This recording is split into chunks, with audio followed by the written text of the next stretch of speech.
Hello, a very warm welcome to Talking Europe on France 24. This week, it is the biggest earthquake to shake the European Union, and progress on the UK's exit from the bloc is not up to scratch. That was the overwhelming message from the European Parliament a couple of days ago. MEPs backing a resolution describing the progress of so-called Brexit talks as not sufficient.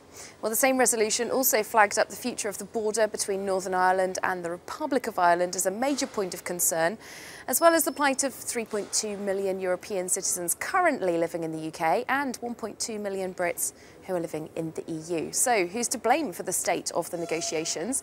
Is the EU punishing Britain for quitting the EU? Or do you believe the European negotiator Michel Barnier when he insisted that it was, quote, never, never, never a question of revenge? I'm joined for today's debate by two Brits. From the Scottish National Party, Alan Smith, MEP. Thanks for being with us. Sure. A member of the European Parliament's Committee on Foreign Affairs as well.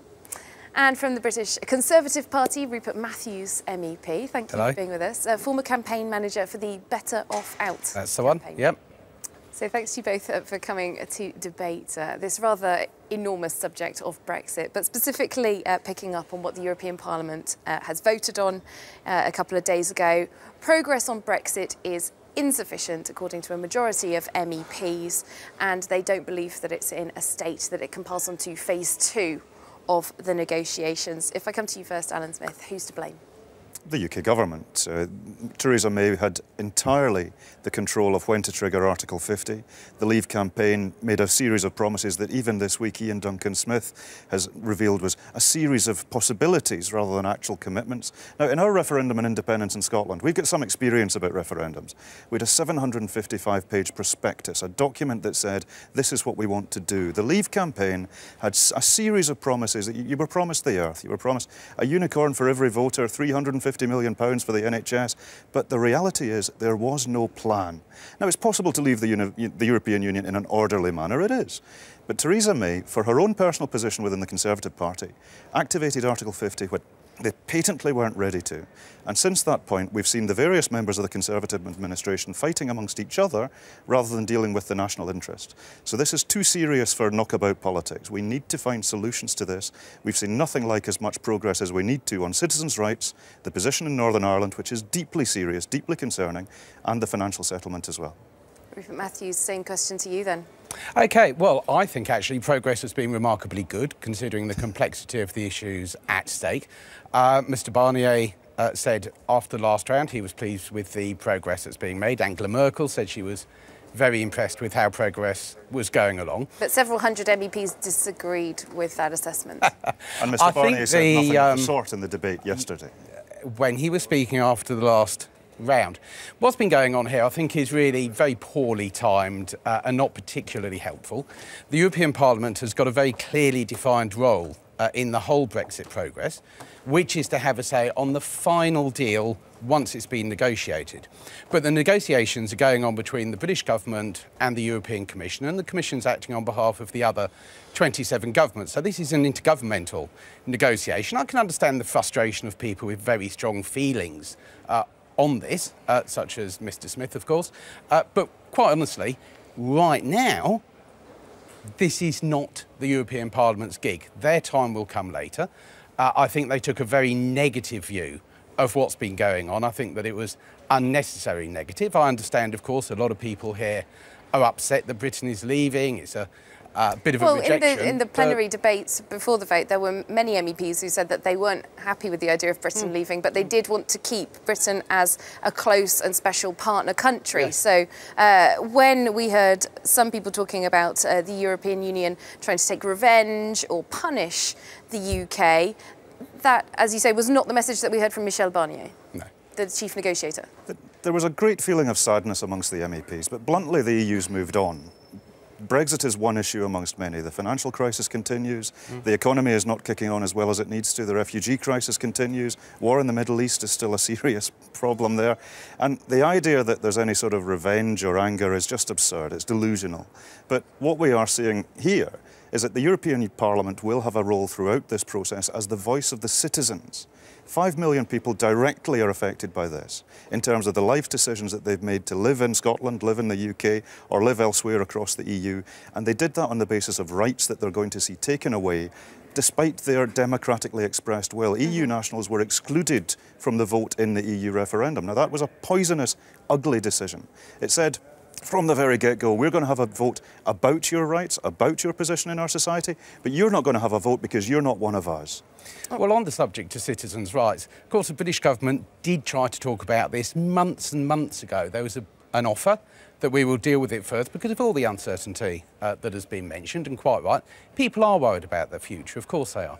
We wanted to get this sorted out right at the start. There is a sense among people that it's a bargaining chip situation. No, it was the European Commission that refused to deal with it then. We wanted to deal with it early, we wanted to get that all out of the way and then move on to other subjects. All right, well, before we delve into some of those issues that have been flagged up by the European Parliament, let's just talk again briefly about the British government, because of course it is the British government under Theresa May and the Brexit Minister David Davis that are doing this negotiation.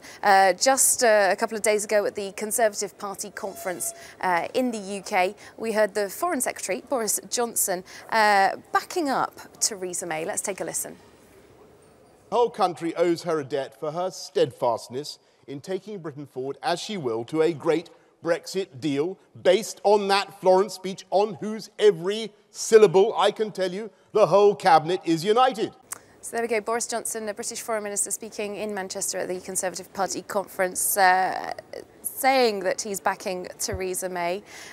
That's not the message we've really been getting from Boris Johnson up to now, though. What's this about? He's published his own articles in the newspapers about his ideas for Brexit and many other things that critics see as him trying to undermine the Prime Minister. Well, Boris Johnson is the Foreign Secretary, so it's not really a surprise the Foreign Secretary would write a newspaper article about foreign affairs. He's quite within his rights. But a couple of days before the Prime Minister makes her own big speech about Well, the big speech in Florence is one that we are absolutely behind. I have the advantage of having been at the Conservative Party conference earlier this week, and I was talking to people about it. I had a chat with Boris about it as well. And I think absolutely right, that Florence speech is one that the whole party can unite behind. I believe that the Cabinet went through the speech a day or two before it was given, and as Boris says, agreed the speech in its entirety. So the speech that was delivered is one that the whole Cabinet agrees on. Do you think that plus this very clear message from the European Parliament is going to perhaps get things a bit more on the straight and narrow then, as far as the British government's concerned? Because the messages have been rather mixed, haven't they? We've had Theresa May saying Brexit means Brexit, a lot of people saying, what does that mean? Previously, she was saying no deal's better than a bad deal. She was trying to go back on that. Do you think that this is going to be a moment where the government says, OK, they really want us to start being a bit clearer? I've been a member of the Conservative Party for over 30 years, so I've been through the Maastricht debates, the Lisbon Treaty debates, all that. So trust me, the party now is far more united than it has been in the past. I think the result of the referendum caused that, really, because whereas previously everyone was arguing about what we want, we've now got a clear goal in mind. We are leaving the European Union. Everyone's agreed on that. Everyone is agreed within the party that we are leaving the single market, that we are leaving the customs union, that we're leaving the jurisdiction of the ECJ. Now, Philip Hammond has said he wants that to be a gradual process. Boris Johnson, with his more colourful turn of phrase, wants it to be one great leap for freedom. But everyone is agreed on the essentials. Everyone is agreed where we're going to be in 2, 3, 4 years' time. We're only debating, you know, the detail and the timing of it. Nobody's arguing about the principles at all. Well, let's delve into some of that detail, because details they might be, but rather big details for, as we were mentioning, some of those millions of European and British citizens who will be directly impacted by this. Alan Smith, if I bring this back to you, it is something that you've flagged up about citizens' rights post-Brexit. What would be a fair deal? All the rights we have, we keep. And that's possible, that's eminently achievable under the existing acquis communautaire. We want Scotland to remain within the single market, to continue to benefit from freedom of movement in and out, because we welcome and we celebrate the presence of new Scots coming into Scotland and the rights that we have to travel, study, retire, the length and breadth of the European Union. We want to be part of the family of nations. We reject the delusion of exceptionalism. I'm really curious which Conservative Party Comical Ali here is actually a member of, because they are fighting like ferrets in a sack. Well, the national interest, however we define it, and I'm in favour of Scotland's independence, but I don't want to see the UK self-harm. And right now we have a group of people in charge of the UK, representing the UK, who are more interested in what each other is saying than anything else. And that's just not good enough.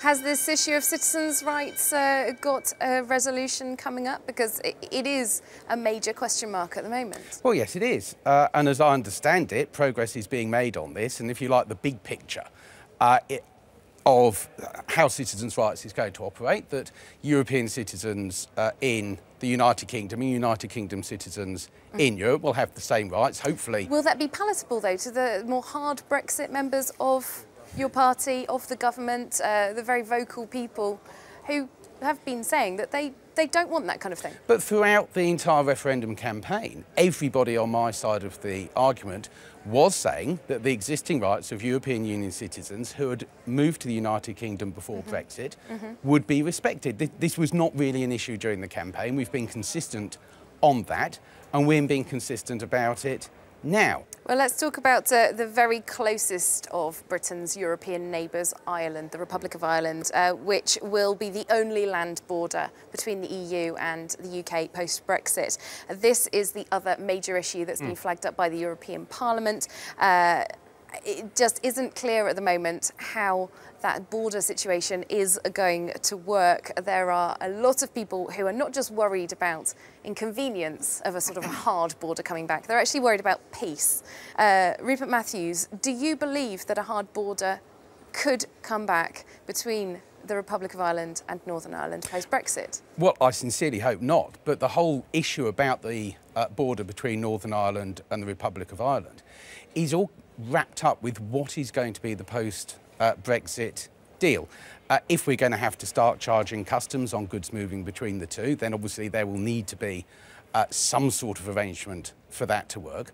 But again, the European Commission is flatly refusing to discuss that at all until we've cleared other things out the way first. It is the European Commission which is dragging its feet. It's the European Commission which is stopping us really sorting out the Irish border. And it is noticeable that while the British government has put proposals on the table and said, well, here's an idea, let's discuss it, the European Commission has flatly refused to put forward any ideas of their own. They're happy they'd sit there and say, oh, we don't like this and we don't like that, but they haven't told anybody what they actually want themselves. Alan Smith, do you feel, as other people have expressed, that perhaps Europe is leaving too much up to the UK, far too much of the responsibility of these negotiations, when there are such very important issues concerned? Look, this is too serious for knockabout party politics. This is too serious for amateurs. The UK proposals raised more questions than they answered. I read them carefully. I've been to Belfast a number of times. I've been to Dublin a number of times. I'm from Glasgow. I know both bits of Ireland very well. We cannot square this circle. If Theresa May is saying that she's ending freedom of movement and she's leaving the single market and the customs union, then there's a border across the island of Ireland. And that will grievously undermine the Good Friday Agreement. And that's too serious for any of us to joke about. And it's too serious for any of us not to take seriously.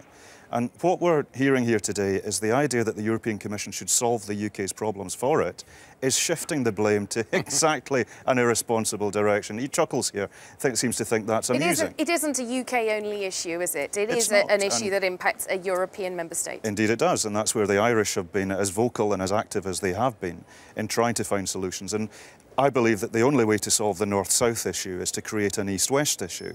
And I believe that, logically, a special status for Northern Ireland within the single market, within the customs union, is the only way we can respect the Good Friday Agreement. That throws up a number of issues for Northern Ireland. It throws up a number of issues for the UK government, given that they are reliant for their very existence on the votes of the DUP, one part of the community within Northern Ireland, which is itself an act of constitutional vandalism on the part of the UK government. So we're just not seeing serious engagement on this, and this is too serious for people to be joking about. And these jokers and charlatans really need to get their act together. This is too important. All right, unfortunately, we are going to have to leave it there. I can see very strong feelings on all sides of this debate, as we know is the case, of course. Thank you both so much for coming in to discuss it all with us. Alan Smith, MEP, and Rupert Matthews, MEP. And just before we leave you for this issue of Talking Europe, something a bit new for you. We've been asking some European experts to delve into a few Euro myths and find the facts among the fakes. Take a listen.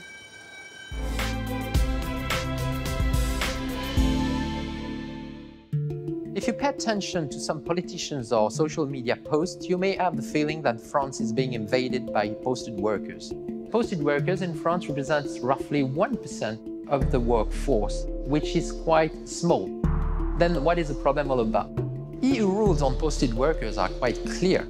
If you are a posted worker in France, you need to comply with French rules, which means minimum wage, the same work duration, the same safety, regulations. The only difference is in social security payments paid in the country of origins for practical reasons. The main problem is fraud. Some big companies call up for small subcontractors without checking if they respect the rules. The French firm Bouygues was condemned to pay 29,000 euros recently, but if it had been 30,000 euros, it would have been excluded from public procurements, which would have been more deterrent. Posted workers can be not only a problem, but also a solution. They fill the gaps for companies missing workforce to fulfill contracts and orders. Not to forget that France sent many posted workers abroad every year, on average 150,000 every year. To sum up, the rules on posted workers need to be better policed, but it's far from an invasion. Well, that is it then for this part of the show. Thanks very much for being with us. Thanks once again to my guests, and we'll see you in a few minutes for part 2 of Talking Europe.